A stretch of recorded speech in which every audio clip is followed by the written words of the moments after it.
formal rules that governed everything from which fork to use to what topics to discuss in polite company. Or so we've heard.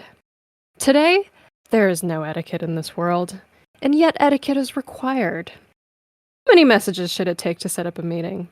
When you start seeing a new therapist, you talk about it with your first therapist whom you are still seeing. Welcome to No Etiquette, the podcast where we address modern etiquette questions in a nonsense fashion. I'm Vivian Lee, coming to you from Singapore, and joining me on the line is my best friend, Sophia Bose, in Ann Arbor, Michigan. Hi, Sophia. Hi, Vivian. I'm going to ask you a bad question. How are you? What is it? Oh, what a bad question that I loathe. But rather than answer it, I will swerve and simply tell you something that happened in my week. An update Lovely. from last week is I once again saw the person in my office meditating by the vacuum cleaner. Except that this week the vacuum cleaner was not there. And so I realized this is his spot. The vacuum cleaner is in his spot. Oh my goodness. You know, This is I have preferred to wonder. spot. Mhm. I have to wonder, was there some sort of coercion? Like, was there a fight over this spot? Like, was there some sort of battle? You know, somebody has to move the vacuum cleaner. Maybe somebody liked that spot, but then that person can't. Like, I wonder if there any tension at any point or some sort Well, of silent negotiation that happened. I don't know because one can't even have the vacuum cleaner is not offended and doesn't know the extent to which you're annoyed that the vacuum cleaner is in your spot. I don't know if he I couldn't guess, but it's reminding me of something I read about once with regards to teaching but also public speaking, but the observing teaching. Mhm. And it's that there's something called the power spot in a room. Ah, okay. And what this is the concept, but they say and if you go into any kind of, lecture hall or classroom, you will notice that there is a spot in the room that the teacher will go and stand at because they feel powerful there. So sometimes it's the middle of the room, sometimes it's behind the desk where the laptop is that controls the thing. It is the power spot. And it is the reason why it's called the power spot is that if you watch a bunch of people enter this room, the most powerful person will always go to that spot. Wait. Oh, this is fascinating. Okay, wait. So if there are multiple powerful people, would they all gravitate to that same spot if they hadn't seen where the other powerful person had? Yes. And so somehow a powerful person just knows. Yeah. They know what the power spot is and they go to it. And like I said, it could be the room setup, right? Like it could be behind the lectern. It could be behind, where the controls are. Vivian, it's a function of how the room is set up. But yes, go on. No. This is great. This is fantastic. This actually, I think, is mildly an etiquette question that I've thought about at much length, which is this. All right. And I know this is not, I'm sure there's other things. This is just an interlude.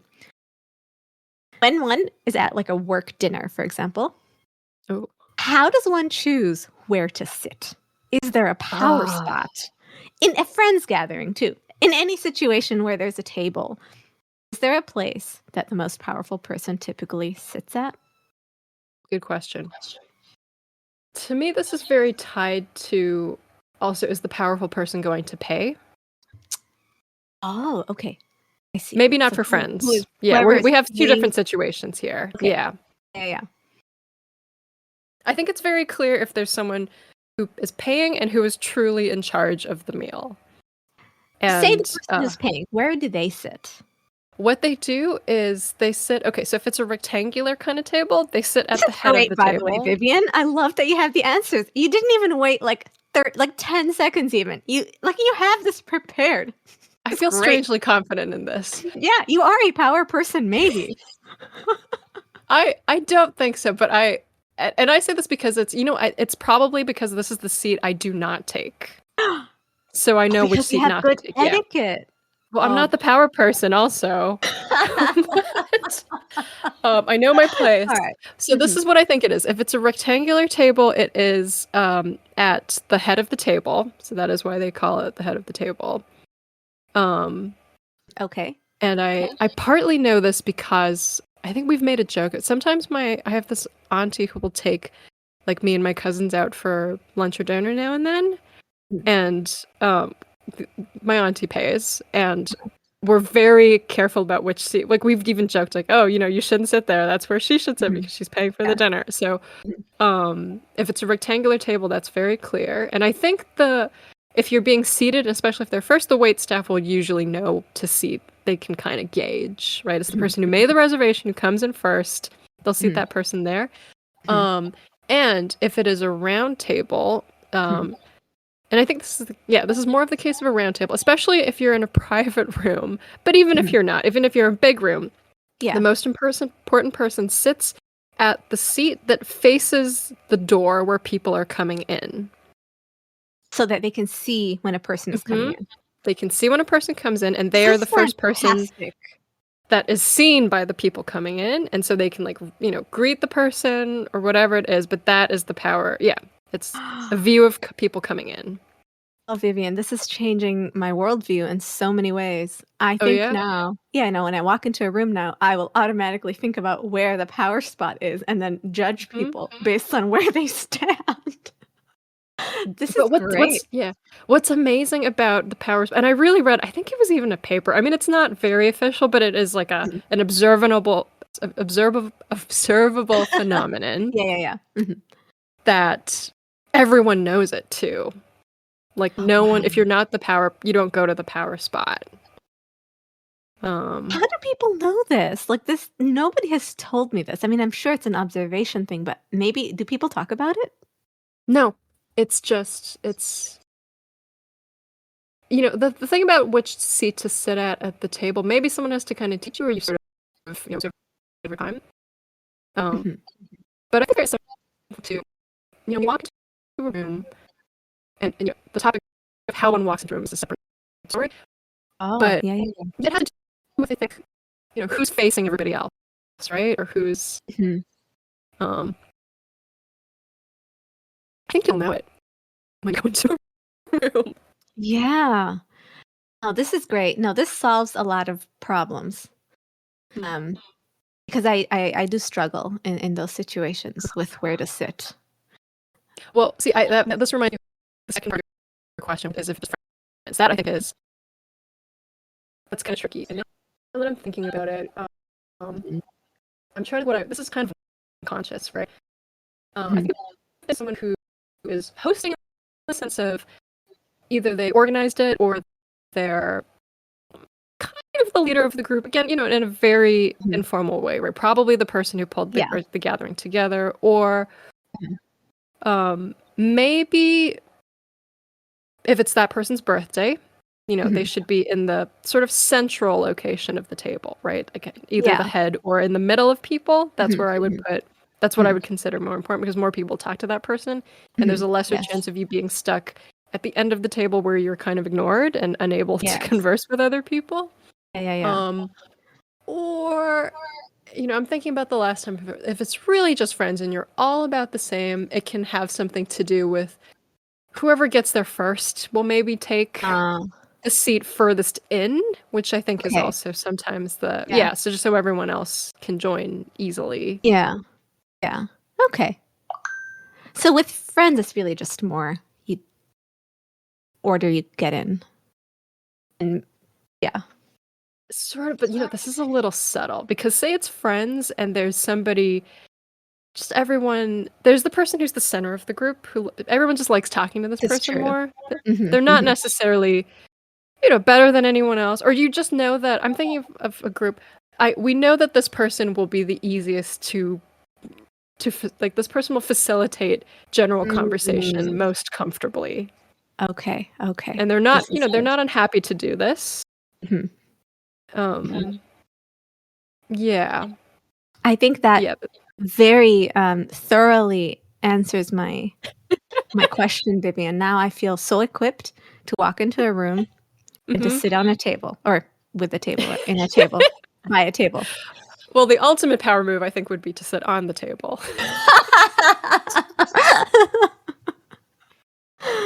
Oh my goodness. You know, you I really ever wanna have try that to. now at some point. I really do. I won't, but maybe Yeah. one day I'll tell you It about it, feels like, Vivian. yeah, it would be such a provocative thing to do if you went to dinner with people and everyone sat around the table and you got up and sat on the table and commanded things from there. Oh I my think that would be goodness. worth trying. You Try it know out. Vivian, this happens in school. Like, I remember we used to have, like, picnic benches, Mhm. and everyone would be sitting Mm. sorta around it, and then there'd be that popular cool kid who would just, like, sit on Ah, top of the picnic table, yep. right? But that's the only circumstance in which I've seen that happen. Well, you are ready. You're ready to try it out in a social Alright. setting where you're required to take control. Lovely. And that reminds me though, do you have an update on the coffee situation from last week? Fortunately, I do not. I've, been quite delinquent in my email, and I've been sending a lot of "I am sorry" emails, you Oh. know? Like I said, Mhm. I'm very unabashed about my apologies. Mhm. Um, I might have to reel back in some of my apologies because at this point, it just looks kind of sad. I did, however, include, um and I don't know whether this was polite or not, but I responded to one email that was sent to me on Eid. I didn't Mm, respond to it on Eid. okay. I responded to it today, which is, I guess, a couple of days after Eid, and I Mhm. apologized for not responding to that email, and I said that I was away for Eid. Mhm. And what this did is the response, the person immediately said, "Well, happy Eid." And then I Mm, had a moment where I was like, "Did I just try to justify my delinquent email mhm. and force this person to wish me a happy Eid?" And had it yeah, so I don't know if that was the most polite thing to do or not, but in any case, I don't have an update. I'll get to this. I shall let you know. I think you were forcing the person in that you were not. I don't think, and we'll get back to this, but you weren't passively aggressively sort of saying, you weren't implying that it was this person's fault for not knowing that you were away for Eid or No, I anything. don't think I was. I think, more explaining that that was why I hadn't gotten to the email. Mhm. Mhm. Yeah. Yeah. No, Hmm, seems great. Maybe they were very happy to wish you happy Eid. Sometimes it's kinda. yeah. Hmm. Yes, but I'll have an update, hopefully, next Sounds time. good. And you know what? One must never apologize for being delinquent with email. That may be the general, as much you may send apology emails, but I see. it's a Well losing battle with email. well, I will tell you this. I have Oh. a colleague I have a colleague Mm. who, um I don't know that he quite prides himself in his etiquette, but I think he did do a stint at some sort of what do you call them? Finishing school, Uh-huh. and, he said to me, "An email must be responded to within 24 hours." And this man actually, will do that, like, sometimes and I'm at this point pretty sure he has some sort of reminder set on his Outlook Mm. such Sure. that when it gets to I don't know, 2 hours before Mhm. the 24. But yes, Mhm. this is what he told me, rule of thumb, business rule, must be within 24 hours. I don't know if that's real or if that's just him. This is a casualty of our nonsense no etiquette world where people have Uh-huh. expectations that they feel are the standard and are Mhm. not. I think it Mm. is fair if you say, "I respond to emails within 24 hours." Mhm. Sometimes I would do this or have this on my syllabus, and this grew. This grew to kind of Ah. maybe it became like, I endeavor to answer urgent emails within 24 hours or something, or Mhm. please expect this many days for reply or something. And I think it's informing people what response time they Mhm. can expect from you Mhm. is good because that helps with planning. But I Mm. don't think you can expect email turnaround to be 24 hours unless that really is some kind of across the board expectation in your team or something. I've only ever I heard it personally think, expressed yeah. from him. From him, I personally think 24 hours is extremely tight unless, circumstances, Okay. Well, there you go. 24. Yeah. Yeah. Okay. Well, I feel a Yeesh. little bit better. That's probably why I've been apologizing so much because I've been not doing this 24-hour thing. You've It's not been closer to reciprocated. I've not been Yeah. yeah. Yeah. Yeah. Ugh. It's so, I mean, just because one can turn around an email within 24 hours does not mean that one ought to expect that of everyone. I have a question. Sure. Should one thank somebody for an email that is responded to very fast? Sometimes I do if I want to improve our relationship. Interesting. Okay. Okay. Yeah. Good. Oh, that's interesting. Yeah. Do you? It depends. So I've noticed that when I email with um some of the students that I work with, Mhm. uh, if I respond, within a couple of minutes, I think almost all of them will acknowledge that somehow. I don't Hmm. know whether it's just because it's unusual or they'll always say Hmm. something like, "Thank you for such a prompt response." Something Mhm. to that effect. Hmm. It's happened almost every time. Which makes me wonder if maybe other people are just very slow, but Hmm. I wonder. I don't know what the case is for them. I'll do it when I'm genuinely happy and maybe wasn't expecting to get a prompt response and it was Mm, helpful. Like maybe especially if it was just a quick question that has saved me a great deal of time of thinking yeah. about. But I think the reason why I don't like to do it too much is I don't want to normalize the expectation of a quick response. Yes, I agree with you.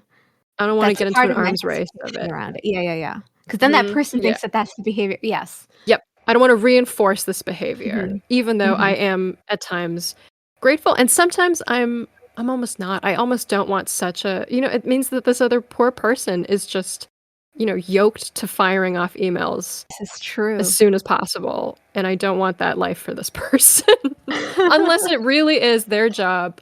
Unless it's like very, right, like a very specific you have a tight window for something, you really need a reply fast from this other person. You're grateful you're getting it. Something like that. You know, I wonder at some Mhm. point, and maybe at some point we're going off topic, but this is I think is related to etiquette. Oh, So yeah. I wonder if at some point, like we are viewing emails as chat. So this colleague of mine that Mm. has that 24-hour turnaround, um, Mhm. he is also very um, will not often use salutations in the email. So like we'll sort of Ah. directly go to business, right? So we'll be Yeah. like, Yeah. "I need Yeah. XYZ," or "Do you have Yeah. XYZ?" Um, and then we'll respond like, there will be an entire email that's just one word, two Mhm. words, or such. Yeah. He's using it like chat. So is the expectation. I mean, I think that norms around this are different everywhere. Mhm. Maybe is it increasingly okay to not have salutation? Like if we're using email so much, Hmm. are we treating email like letters, which they are not? Mhm. I don't know. What are your Email thoughts? Poor email is caught between letters and chat Mm, and is often required by people to sort of fill each at different mm, times.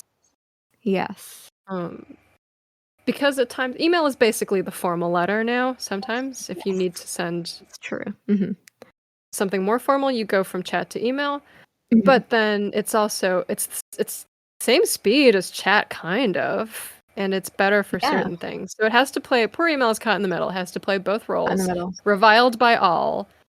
No one likes it anymore. This is true. So, Oh, that yeah, was my question. I hope that helped you I some. think that did helped me some. Um, it is sort of related to our main etiquette topic of the day, and that is about chatting. So here's my etiquette story. Out of nowhere, I look at my WhatsApps and I have this weird message, and I can see the beginning of it, the preview, without tapping the message, and it says something like, Hi, I think you sent the wrong emoji. And I Wow. don't have this number. So it's not someone I know. I can see it's a Singapore +65 number. So Mhm, it doesn't immediately seem like a scam as much as others, but mhm, it's definitely strange. Like, hi, I think you sent the wrong emoji. mhm, And, over WhatsApp, one gets a lot of phishing messages. mhm, Usually kind of like the one I get the most is like, hi, I'm here. I've landed, thanks for you're here to arrange for my ride. mhm, It's clearly some kind of weird phishing thing, but mhm. I looked at this message and I hadn't even read the whole thing yet, but I thought this is really weird. This is a weird. What are they trying to get at this phishing message? Yeah. I think you sent the wrong So emoji. cryptic. hmm And so I was wondering, like, should I just delete this? And then I thought, I'll just open the message. There's nothing, you can't Mhm. lose all your Yeah, money by opening yeah. a message. This is So I true. open the message yet. I look at the message, and Yes. that is basically all it says. I think you sent the wrong Oh, emoji, and there is a picture attached to it. And the picture mhm. hasn't downloaded, I think because I have it set to not download, maybe if I'm not on Wi-Fi or if I Yeah. don't know the person. And so I Mhm, look at this, I think, what is this weird message? mhm, I'm trying to think, it's probably not a scam. And the curiosity gets the better of me, and I think, no mhm, harm can come of this. I'm going to look at the message. mhm, And so the picture loads. I'm kind of in a hurry as all this is happening. I think I was in mhm. between doing other stuff. Uh-huh. And I can see that it is a screenshot of this big WhatsApp chat group that I'm in Mhm. for rabbit adopters. And if Mhm, I may plug this group of rabbit adopters in Singapore, this is mhm. probably my favorite WhatsApp chat. That is lovely. I It is can't the think of only. yeah. Yeah. I was Yeah. just gonna say is I can't think of a more, like, heartwarming kind of WhatsApp group. It's this huge group. It's the only group I like to be in Oh. because every day people are just sending pictures of their rabbits. Oh. People are, asking questions, getting good answers. It's a really Mhm. nice, supportive group. And it's just nice for, rabbit owners are kind of rabbity themselves. Like we like to keep to ourselves, but Yeah. we like to share our rabbits. So this is my favorite Yeah. group. And Oh. I can see that she has sent like some screenshot of this. Mhm. And my first thought it was, oh, I think I know what this is. Like recently, and this is a sad but important use of the group, is whenever a rabbit is Mm. sick or has passed, everyone Uh-huh. sends condolences. Oh. And with the the attitude towards life that a rabbit owner must have, rabbits pass away very suddenly all the time. Like I would say a Oh, couple times a month we have a rabbit really? go. Yeah, I was there, Oh, they're elderly or they're ill. And it's a pretty big group and many of these yeah. people have a lot of rabbits. Mhm. And so it's really, at first I thought, oh, this is a little sad, but it's such a good. You really want people to help you more and people to remember your rabbit and people who get it. And people are very, Yeah. very, very kind. Oh. So, this rabbit passed recently, and I remember because it was a little. I don't always respond to these, but Mhm. the owner was really distraught, and the rabbit had gotten ill, and it was like over a couple of days, and we were all hoping this rabbit would pull through. Mhm. But I remember leaving a heart emoji on one of the person's messages. And I thought, Um, this must be it. Because the heart emoji is used in different ways by different people. Some people think it only mhm. means when you love something, like, Mhm. oh, I just got married, and people send you the heart Mm. emoji. Some Mm. people like me use it as the kind of condolence. Like, I'm sending love Mm. to you.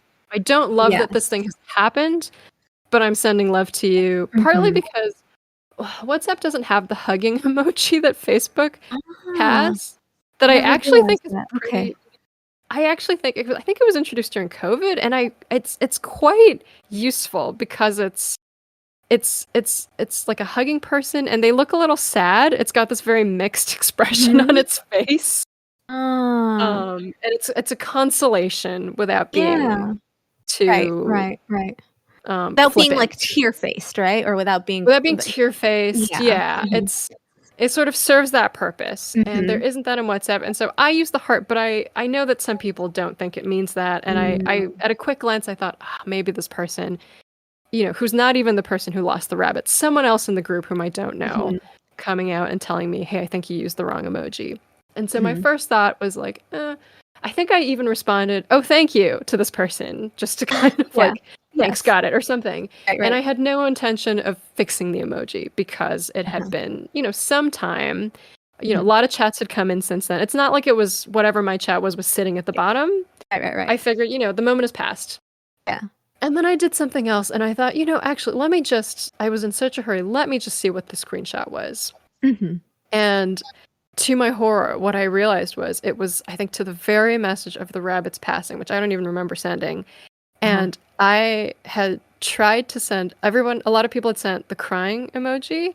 And I, in a rush, thought, all right, I will also send the crying emoji. And what I had actually sent was the laughing emoji Oh, with the tear coming down no. its face because it's Oh, laughing. no. Oh, Because my I was in goodness. such a rush, which is not what this is not the time one should fire off a rushed Yes, message. yes, yes. And so the screenshot showed, you can see all the emojis people have sent, and there is a laughing one, and it looks awful. It's just by itself, right? Because it's not stacked up Yeah, with the others. Oh my it's not goodness. stacked. You can see it, and it looks so Oh, trouble. And so I immediately went and fixed it. And I think I oh. sent an extra thank you message to the person, like, oh, I made such a bad mistake, thank Yeah. you so much for telling me. And this person was so gracious and said, no problem. I figured it was the wrong one, wanted to let you know. And at the end of this interaction, I thought that was a really high etiquette thing of this person to do. It absolutely Because was. it was because I think a lot of times you shouldn't correct another person, or unless it's a terrible, a really bad mistake, or if it's Yeah. even a small thing, you shouldn't correct another person. You should just let it pass. And especially if you'll never interact with them again, or it's online or something. But I think this person saw the the laughing emoji. Her heart went out to this person who would receive it. And, they took the trouble to go look at who had sent it and thought, this must be a mistake. Let me notify this person. Best things to do. And I received it well and I fixed it. And, even if no one else ever knows that this was solved, it was a pretty small thing and it was a good correction. And at no point did this person assume the worst of me. That is such a lovely story. The people in this WhatsApp group are such solid human beings. They're good people. That is a People who love good thing to do. people. Well, however, I think the fact that they're such good, that this person, this woman, I think did such a high etiquette thing. But I did have this like one wicked thought while you were talking, which is, you have this like gorgeous community-oriented rabbit WhatsApp group. But what if there was like a human on there that, did things like purposefully laughed when someone's rabbit died? Or, was somehow malicious in tiny ways? How do you kick somebody out of a WhatsApp group? Oh, this is a very big topic. Also, this will derail our other thing, but it was just I was like, oh, you Yeah. know what? What if she'd done that on purpose? I think it's kind of, and it's a good question, but it's a dull, dreary subject because it has to just be handled well. I think it's one of those like the moderator has to have rules, and if someone breaks them, you warn them, and then you do this. Yeah. There's Yeah, and I mean, it's not that we don't need to. We may tackle this at a later date, especially if one is in that position. Dreary. But it's dreary. But so dreary. I've got to say, and this is not to, this does just escape the question to say, never has there been an issue in this rabbit group. It is just one of those pure, lovely. Maybe this is why. Another reason why pets are so dear. I think just it really brings out the good in people, and no one has used this group for ill the entire time I have been. And it helps that this is a little bit of a closed group because it is only for adopters, I think. I don't think even potential. So it's in a way it's it's a little, there's some screening. But I can't I'm sure there are people who can both own rabbits and be mean online. But this group has that overlap so far has not occurred in this group. I think that woman did such a classy thing. Yeah, I think she handled it very well. She handled it well. It was her way of going about it to a total stranger, right? This could have been a very thankless task. I was reminded of a quote I had really loved when I was teaching, which is, "A good teacher is someone who is able to help you change your mind without shame." I thought of this a lot when I was Mm, teaching. it's And it reminded me lovely. of a phrase I encountered reading. I'm going to Um, write this down. Please do. Oh, yes, please Hmm. do write down my words. Yes, I They mean- shall. You should put them in a little black book of your etiquette sayings or something. That would be Well, I really. should. But there was a phrase in a short story by Tatiana Tolstaya, which I just happened to be reading this week, and it was Mhm. humility without humiliation, or humility that was Mm, unhumiliating, mm, which is not exactly the same thing, but I do mhm, think the most, the best learning experiences are when you're most willing to take correction is if mhm. you do not feel any shame from the person offering it to you at any Yeah, time. And of yeah, course, this is a really ideal situation, and maybe is, depending on the severity of the offense. But yeah. It's such it a was nice to skill be on the though, receiving right? end of it. Yeah, because this Oh. person could have been so obnoxious with when Mhm, people are correcting other people, especially online, especially strangers, especially when they think they're in the right, they can be mhm. so snotty about it. So Yeah. self-righteous. Mhm. It's kind of like how, people are more motivated to write a review of a product that they don't like than they are to write a review about a product they do like. So like the Ah. involved work that she had to do, and like she had to take a screen cap, she had to like, Mhm. it doesn't sound like very much work, but it actually does feel like a lot of work It's in this many weird steps. many steps. And usually people are only moved to do that when they're mad or like when they're, Mhm. when they're upset somehow. She did it Mhm. from a place of concern and kindness and Yeah. And not wanting to bring down the other person, right? Because you could do all yeah. of the above, like you said, or like the negative review or Mhm, something, mhm. because you want to like take down this other person. Yeah. Even just to catch someone in an innocent mistake. Sometimes one wants to get a lot of joy out of that. Yeah. Um, but nope, nope. It was pure. It is a So wonderful that story, Vivian. I'm so glad that happened to you. that was a moment of. Have you corrected someone over chat or anything? Has it gone well or poorly for you? Because I remembered one more thing I wanted to mention with this. Shout out Mhm. to this person. Is this person did not correct me in the main chat, because that would be the Oh, really smarmy way to do it. To be like, at yeah. me, at the Mhm, person and go like, did you mhm, send the wrong emoji? Or, mhm. even at you, I think you sent the wrong emoji or something. There could have Ah, been such obnoxious ways to do it. yes. Yes, yes, yes. There's so many ways in which it could have gone wrong. Mm-hmm. I have to say that this kind of situation has never quite occurred to me. Mm. Um, I think in general, I just don't have very many things to correct. Well, I feel like things just seem right. Like most of the chats that I read, if anything, I'm the kind of person that would do the mistake. Or, but I've never quite had an encounter like this. I can Mm. remember. Yeah.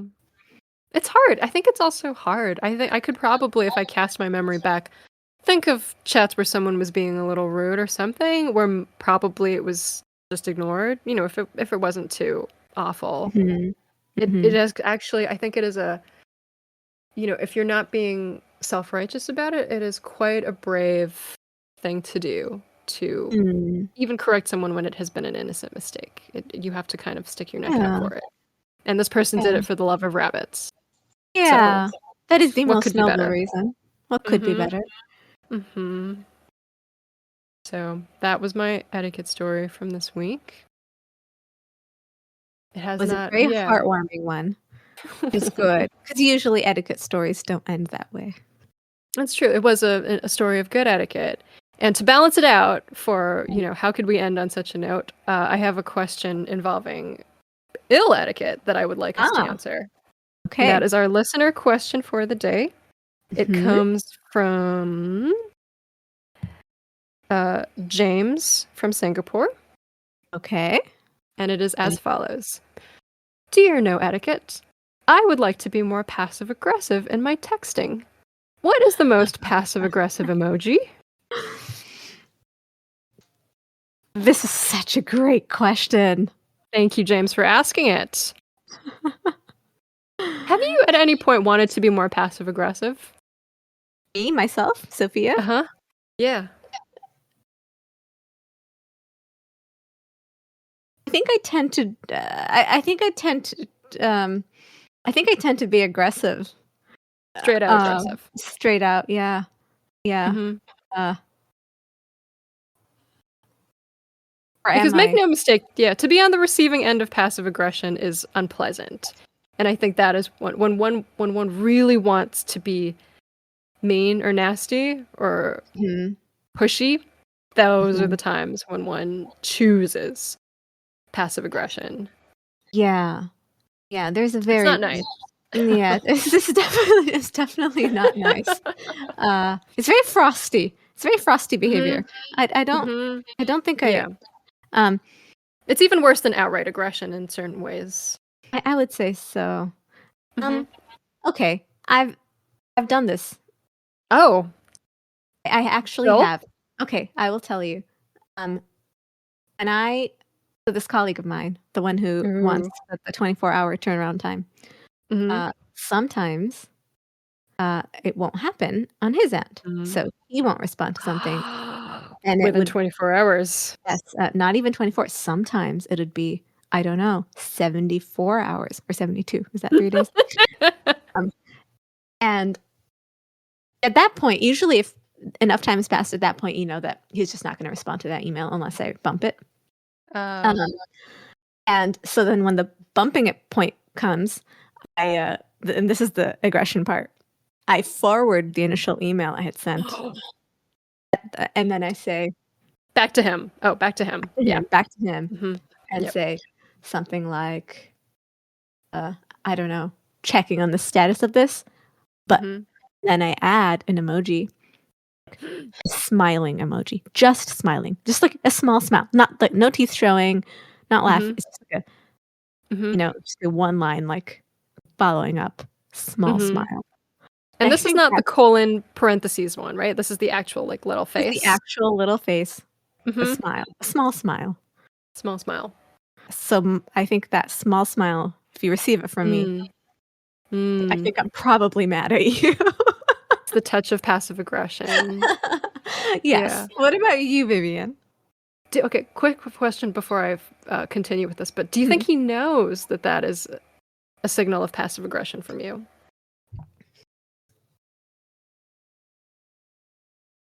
Such a good question. I think I have degrees of passive aggression. That is Mhm. degree 1. Degree 2 Oh. is the same email without an emoji. So usually the one without, because I tend to be an exclamation mark user, you Okay. can sort of, you can sort of tell my tone. So if I'm Mhm. so, the first email, the first follow-up one, there's no exclamation marks for sure, and there's a tiny smile. Then, Mhm. if there's just, like, no tiny smile and no exclamation marks, that just Mm. seems angry. For somebody else, it'd be quite normal, but I think for me, Mm. that is quite aggressive. And so, Yeah. yes, I'm pretty sure he knows. That's the next level. Okay. That's my And next he level. and you expect him to know it because he has a progression that he can compare, right? Yes, and he has, like, a bank of just, like, like, the way I email, right? Like, I don't think All he's right. ever seen me email without an exclamation point. Got it. Okay, okay. Okay. So I'm getting this granular because what I'm realizing is Mhm, to some degree, I think passive aggression itself is not so it's not that subtle and case, mhm, specific, mhm. but I did some research this week, and if you Oh, can call, I gathered some data. I attempted to gather some data to answer this is James's lovely. excellent question. Mhm, And the kind of shocking thing I found, which in some ways should not shock me because I already know this is a no etiquette world, and this mhm, simply proves what we already know to be true. mhm. But there is a huge variation in what people think is a passive aggressive emoji. And it was such a big variation that it made me realize that sometimes maybe we don't always know when people are being passive aggressive towards us via emoji. There Oh, was such a spread. wow. Hmm. So, are you ready to hear the results of my I'm very very ready to hear unofficial this. data Yes, gathering? yes. I So, would all love right. to hear this. So, I will say it was almost unique, but there Mhm. were few repeats. And so when I'm ranking it, Mhm. that's sort of like a tiny spike when I'm saying Mhm. the winner. Mhm. But what most people identified as the most passive aggressive emoji Mhm. is the thumbs up emoji, Ah, but with a lot of yes. caveats. So, Mhm. the first is that um, there are perfectly neutral ways to use the thumbs up emoji. This is what makes Mhm. it so sticky. Ah. So I brought up the example of, I'm in another group chat of volunteers, and there's Mhm. usually like a Sunday program, Mhm. and they'll say like, here's everybody who needs to come, and we'll Mhm. often respond. No one wants to send a whole message, but we'll Right. respond to that one with the thumbs up emoji, and that is Uh-huh. not passive aggressive in any way. That is just like, Mhm. yep, I'm Mhm. there. Mhm. Mhm. And Mhm. we don't even have to do it. There's no expectation. Like if you don't do it, people don't Yeah. think you aren't showing up, but it's Right, just like right, a noted kind of. right. It's almost like a more of a red receipt. Mhm. And Mhm. I sometimes do that at work when we give a fairly neutral response to something, like the meeting's at 3. Mhm. Thumbs Mhm. up emoji by itself. We're not Mm. conveying anything beyond that. But in Okay. other cases, it is very passive aggressive to receive it by itself. Ah. Especially, I think, when there's already kind of a tense situation. Mhm. That is when you really need to use a couple of words. Even if it's like, okay, see you Mhm. there, it Mhm. should not just be thumbs up emoji. That's Okay. passive aggressive.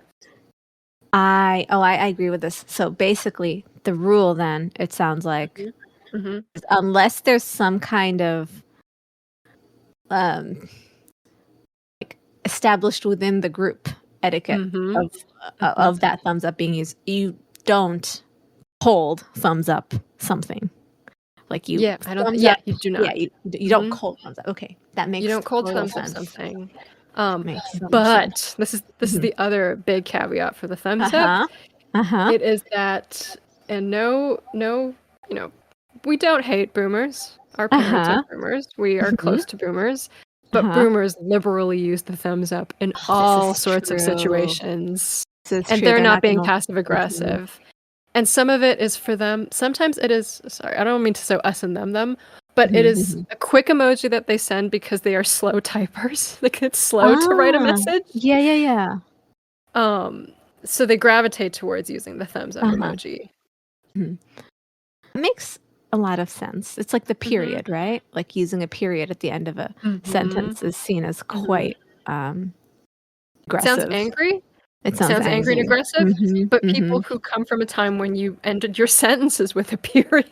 just proper behavior, and Mhm. probably And it's they're rude to leave off that period. right. I'm like, why are Mhm. people how have people lost all grammar? Is this true that America at some point, and this is such a tangent, but I actually just suddenly wondered if you knew this Yeah, let's because talk about America. I didn't grow up here. So, is it true that like sometime in the 80s and 90s, the American syllabus decided that grammar was not important, and then they just didn't teach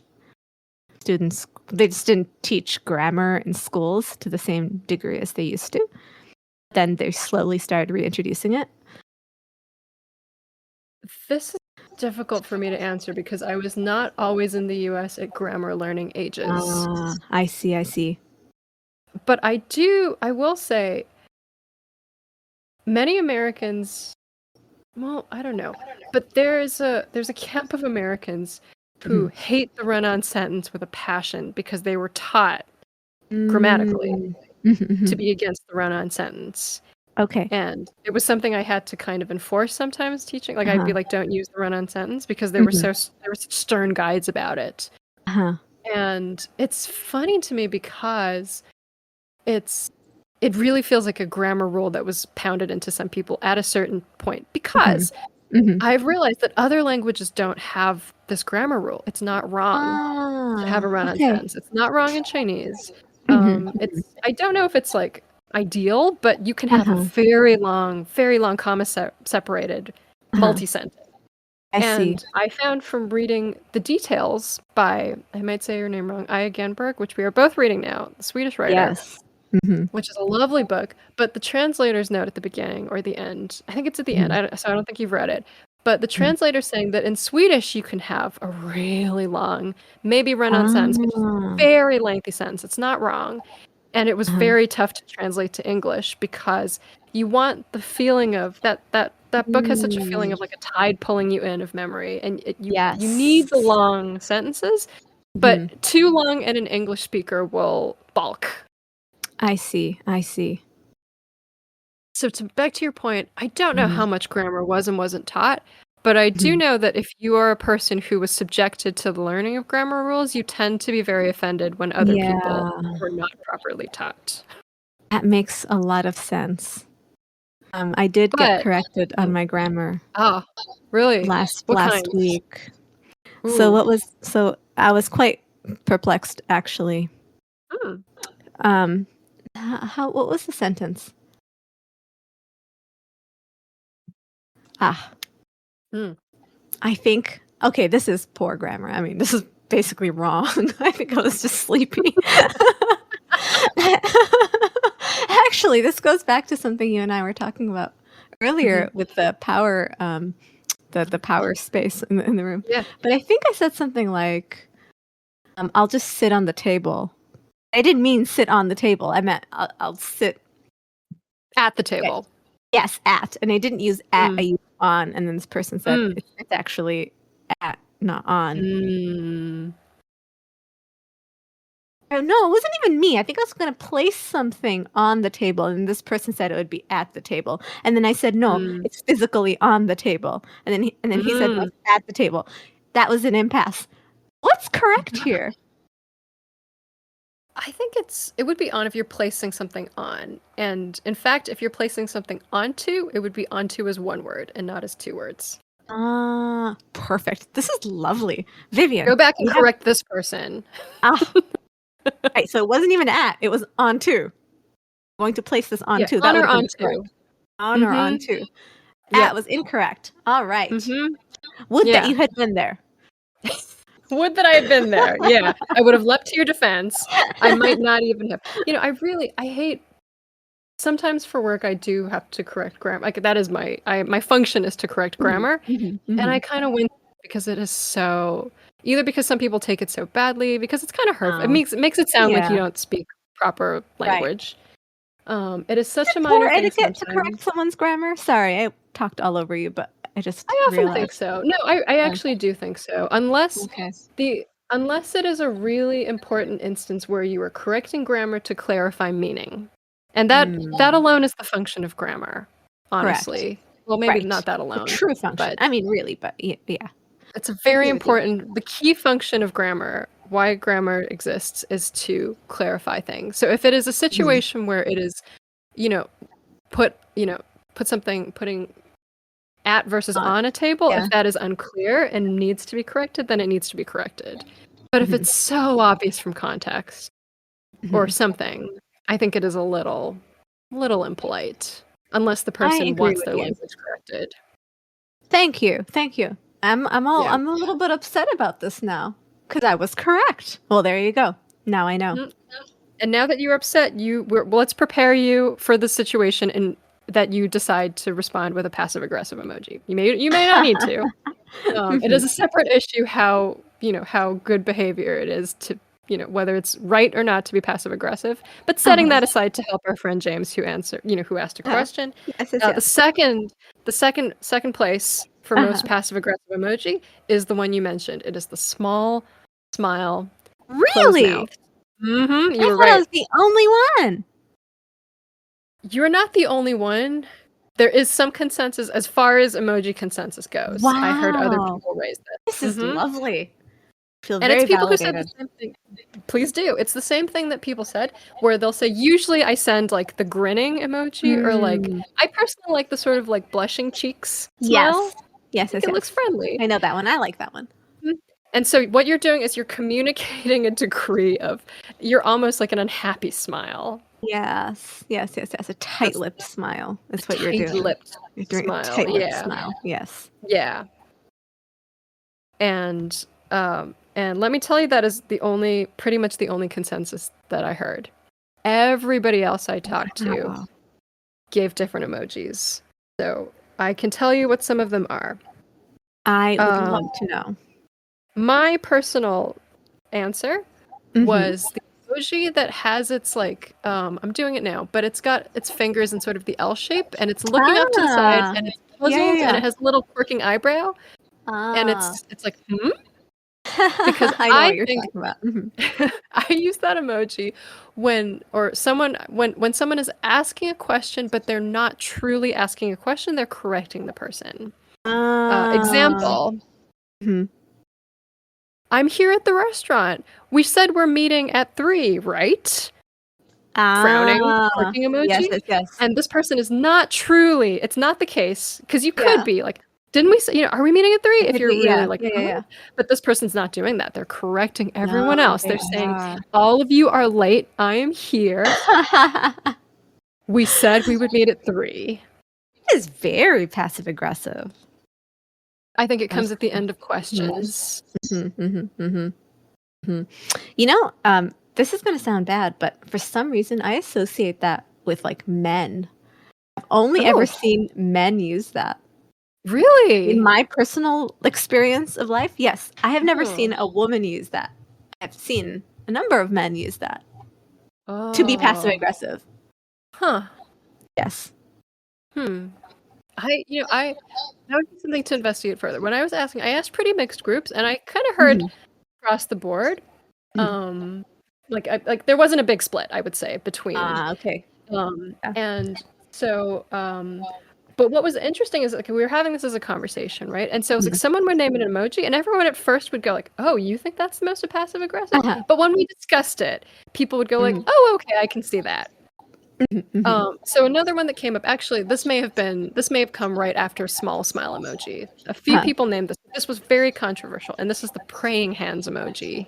Ah, I see that as a very benign one. Right? So I think it can be used in a passive aggressive way if you Mhm. are making a passive aggressive ask. So Mhm. say you're asking someone to do something that ought to be your job, but you're trying to push it off on someone else. Uh-huh. Like, hey, can you send the email to this person? Mhm. Or, would it be, could you please help and do this? Praying hands Mhm. emoji. And I see Mhm. that as like a little nudge of like, how about you do it? I don't want to do While it. just while you were talking, Vivian, I realized I actually did see the prayer hands used in a very passive aggressive way in two Ooh. contexts, two separate times. Actually, I would say maybe the same context at two separate places, two Okay. separate workplace kitchens, in which somebody left a Yes. note about, I don't know, Mm. something needing to be washed or put away. And both Cleaned up. times they did have that praying hands thing at the end of that printed out sign. Yes. Yeah. I think it's very when you're making an ask Yes. and you Yes, know yes, that yes. you're being a bit, you want to put some Kitchens. anger behind it. How in office kitchens. Yes. Yep. But you Nice. want the appearance of you're still being like, Yeah. you're not like that raging. There's a Right. place for that, There's a which, place for that. especially in a kitchen situation, but like you're still trying to be like, like let's maintain the office nicely. And Mhm. you put the praying hand Mhm. emoji. But like you said, that one doesn't come immediately to mind because there are many benign uses. Uh-huh. Of course, number one is I'm praying for you, which, can Yeah. go both ways. Some Yeah. people, there's all kinds of good and bad ways to send an I'm praying for Yeah. you message. But Yeah. it is the safest emoji to put at the end of I'm praying for you. If you're not bold enough to use the heart, Mhm. because maybe your situation doesn't merit it, or maybe it's sad and you Yeah. don't think it's a consolation, you put the praying Uh-huh. emoji. Very safe. Praying Yes. hands. Or there must be other uses, right? Where it's kind of like, um, I'm in a group where sometimes if someone shares some news that's a little worrying, not too bad, like I'm sick, I can't make it today, I'm Yeah. sick. People Yeah. will send the praying hands emoji, Mm. Aw. You know, and right? also, yeah, and I think I've also seen it like at the end of a thank you, but when there's many of them, like 10 of them, that's usually not passive aggressive. You know? Have you ever Like seen 10 that? praying hands? Yeah. Like thank you so much. And then Oh, like oh yeah, lots yeah. and lots and lots of them, you know? Yes. Yes. It's like Yes. I think that's you're right. That not, it's a yeah. gratitude That's emoji. like super gratitude. Yeah. Super gratitude when someone has gone above Mhm. and beyond and you're Yes. so thankful. And maybe Yes. again the hearts are too. The heart is Right. so tricky, isn't it? Because sometimes it's romantic. Oh, Or this is a great something? question, Vivian, because Uh-huh. I, for several work emails, if someone has done something that was hard or whatever, and I was very grateful, I would put hearts. And Uh-huh. I typically I do that. But I have noticed one thing. I only do that with female coworkers. I Mm. have never done that with a male coworker, Mhm. which makes me Mhm. think that potentially in a same-sex kind of situation, maybe it's more acceptable and maybe not seen as romantic. I don't even know, but yes, Yeah. I've Well, used it's you have a feeling that it can be taken as romantic, and for you, mm, then confining it to same-sex relationships for you is a yeah, you wouldn't wanna give a man the wrong signal with a, yeah, yeah, God yeah, forbid, yeah. red heart emoji in a work email. But I'm saying this because I have had the same thought. Sometimes Yeah, we have, like, some stickers we send in work chat, and uh-huh, sometimes the really effusive ones I will, mhm. like, hesitate to send to a male Ah, colleague just yes, to not, and yeah, I'll pause for a moment. Sometimes yeah, but, it is a little more I feel freer sending it when I don't feel that there's any room yeah, for someone mistaking it, right, right, right, right. um, for a flirtatious or, you know Yes, yes. taking on sign of some sort. So the red heart emoji is it can be a little, Okay, but I okay. do think it's very appropriate for familial love, This right? is true. Oh, I think that's absolutely. fine. Yeah. I think you just don't want it taken the wrong way by accident. Mhm. Yeah. All right, running down the list, another one that I think I raised and some people agreed with was the upside down smiley emoji. Ah, not seen that used very much. Oh, Um, so the way I see it used most often in work chats, and again, this is just me, but it's when someone has done something kind of dumb and it's business as usual for this person. Like, Ah, oh, this person's done this, and yeah, yeah, yeah. we're not doing it I for see. making fun of a specific person. It kind of like, or just like, here's this thing that's happening again. Ah, Uh, can see that as being passive aggressive. Yeah. Yeah, but I have seen it kind of fixed to the end of, maybe I've seen it on message boards or something. Mm, yeah. I find it quite passive aggressive when used in a slightly pushy way. Mhm, mhm. Because I Yeah. think they're so rare where, okay, I'm trying to think of like what's the not aggressive way that this emoji is used, and I think maybe Uh-huh. sometimes people use it when they're having like a bad day or something, like my car battery died, upside down smiley. Ah, yeah, yeah, yeah. Something like that. Yeah. Can think of Something like that. yeah. And I think I'm coming to the end of the passive aggressive because some of them are just straight out aggressive.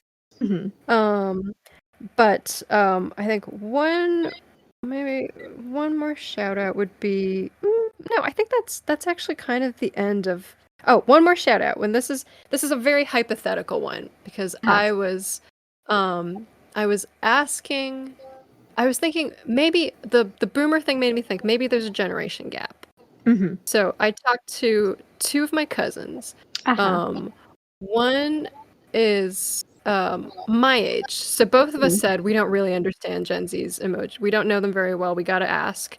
We Uh-huh. think it might be different.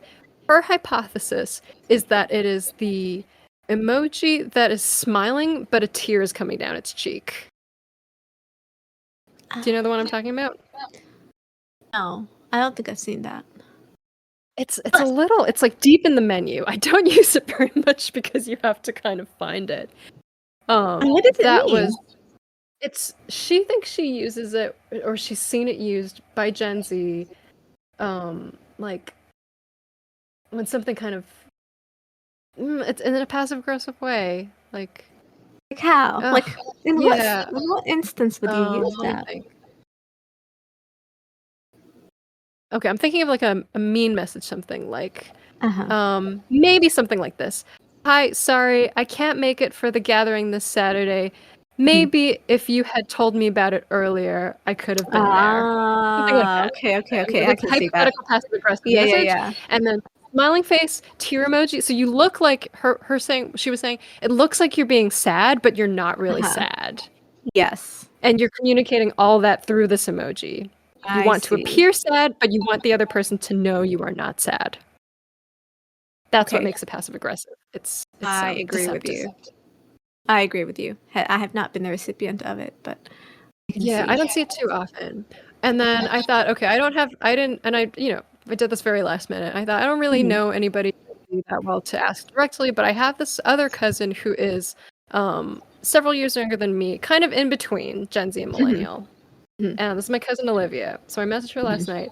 First of all, I mortally offended her by suggesting that she was Gen Z. She was Oh, really? very upset. She said, "How dare you?" And at the end of it, she said, "Don't put me and Gen Z in the same sentence again." Wait, why? Wait, what is Gen Z?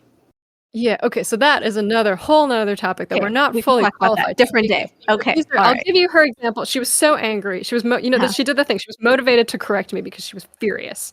And she gave us Okay. a couple of examples. She said, "I remember dial-up." Huh? She said, I make picture memes rather than TikTok and real memes." Uh-huh. Uh-huh.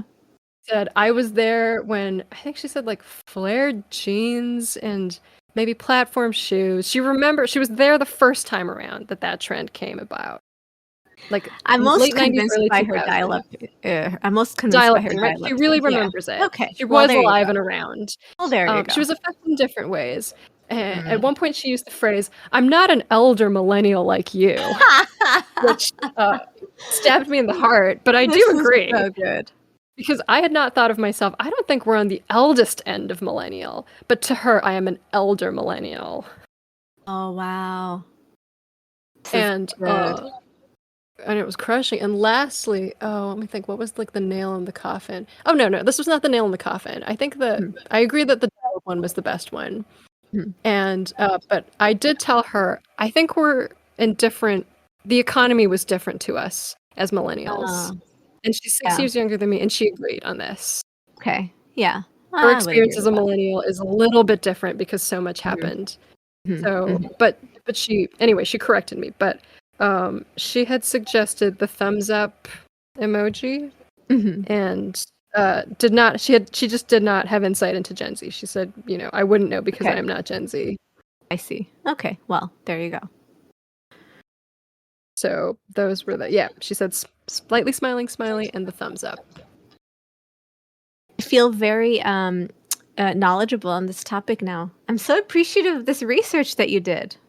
I mean, You're this is some welcome. It's good very nonsense stuff. research. It was poor No, it's methodology. It was great. really like a ask to the people I saw that day and a few days around. No, that's how research should be. It's Good like stuff. it's kind of like folk research. No, I really like this folk research business. Now, this is a question for maybe a different time, but Hmm. I would love like some sort of research assignment, like a folk research assignment, like something we can ask people. Some sort of Well, etiquette question. we'll begin with most passive aggressive emoji. Well, there you go. You can email in if you vehemently disagree. You can email noetiquettepodcast@gmail.com. We are also taking listener questions like this one that we had from James. Thank you so much, James. We hope you answered it. You have now a bevy to choose from, although you have the winners also. But maybe you'll introduce one all by yourself because there's no etiquette, and it was shocking to me how differently people interpreted emojis. Absolutely.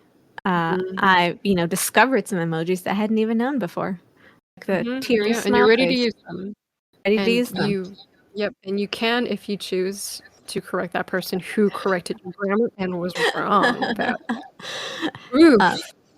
yes, indeed. Had they done it over email or text, maybe I would have sent an upside down smiley and said something like, "It is on or onto the table, Mhm. sir." Yeah. Oh, and you could send like a link to a grammar website just to be Yes, a really, link. Oh, that would be yeah, fantastic. yeah. But we're making it clear that this is unpleasant. This is only if you want to be like unpleasant to somebody else. Yes. But Yes, yes, yes. yeah, there are many uses of etiquette. We are here simply to inform you of what, the etiquette or no etiquette situation is. It's up to you how you want to use it in this no etiquette world. But until then, anything else to add? Well, Vivian, I think you did a lovely job of responding to James's question and to all of my questions, and I'm very delighted to know that now there's a power spot in every room. I have something to look forward to when I walk into a room, which previously I didn't. I would just walk into the room. But now I walk into the room with purpose. I mean, you've changed my life in a very little but real way. So thank you. You're so welcome. Thank you. And thank you all, everyone, for joining us, listeners. See you next time here on No Etiquette. And until then, it is good etiquette to come up with interesting folk research topics that you can bring up at your next dinner party where you may or may not sit at the power seat, but now you can with a powerful question. Good night.